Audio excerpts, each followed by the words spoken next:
Risnawati. Doa. Gusti, kongkorongan ieu hate kuborelakna sikitas be jeung jikir na unggal lilir sangkan teu bisaeun mungkir kana hakikatna takdir.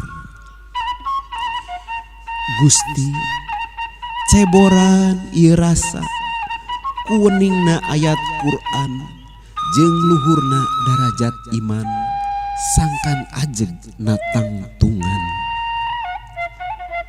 Gusti, papaesan ieu raga ku endahna akhlak mulia jeung lengkah nu ngawirahma sangkan diasih sasama sangkan hirup nyanding bagja.